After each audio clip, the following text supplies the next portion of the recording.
Hi friends, welcome back in our channel Colorful Aviation.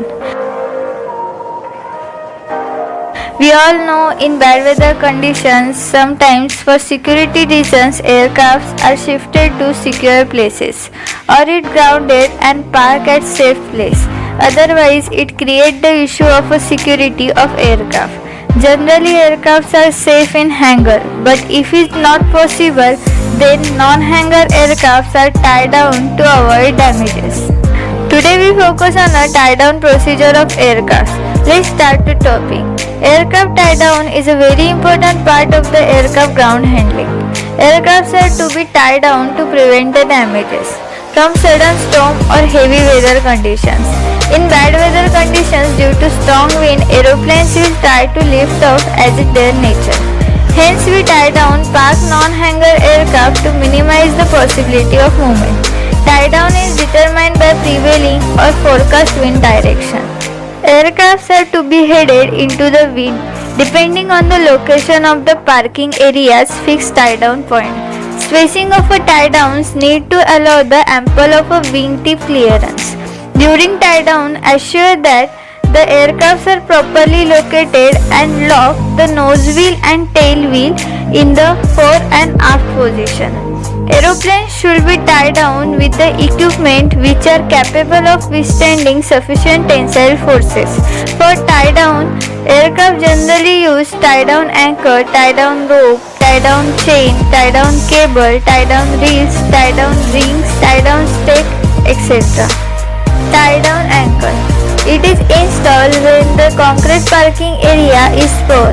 They are normally set in concrete parking area perpendicular to the surface and it is not more than 1 inch above the surface. Location of a tie down is usually indicated by white or yellow point marking and surrounding the tie down anchor with crushed stone. There are different types of tie-down anchors in use on concrete paved surface, bituminous paved surface and unpaved turf area.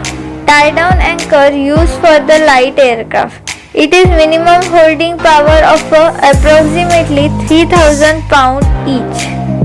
Tie-down ropes. It is also used for light aircraft.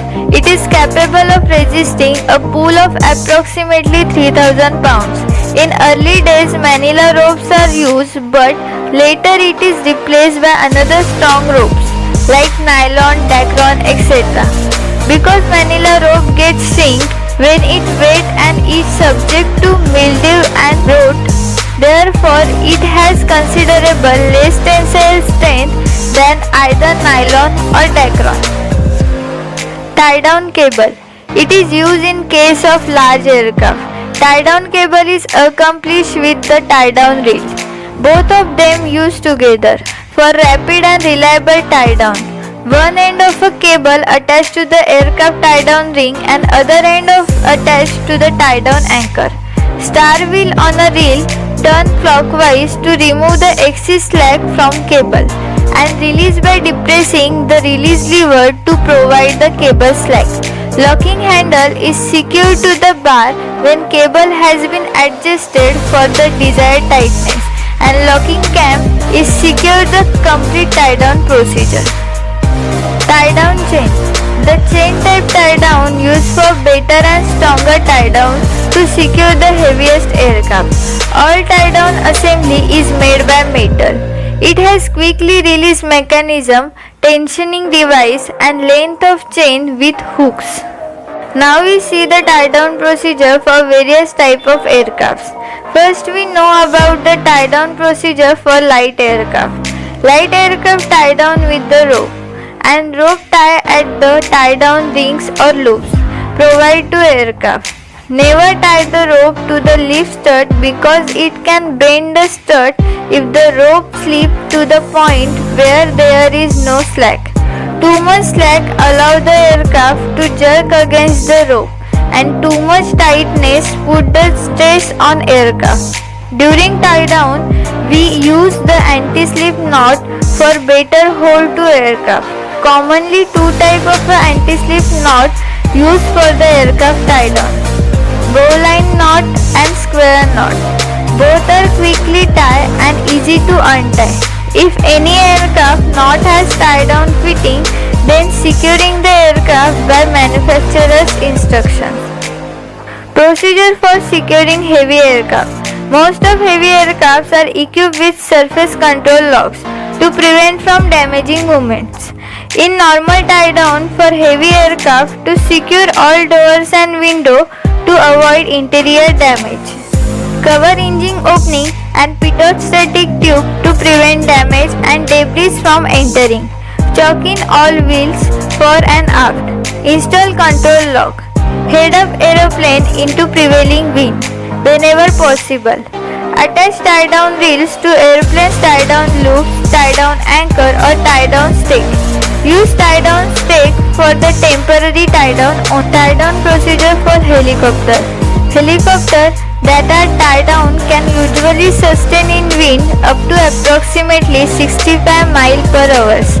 And for more protection, move helicopter to the clear area. During tie down, face the helicopter in the direction of a wind. Put space between other helicopters more than one rotor span distance. Place the chocks fore and aft the wheels. Align the blade and tie down one blade and tail section together as the instruction of manufacturer. Tie down rope or cable to forward and aft landing gears cross tube and secure to ground stuck or tie down rings. Tie down procedure for seaplanes.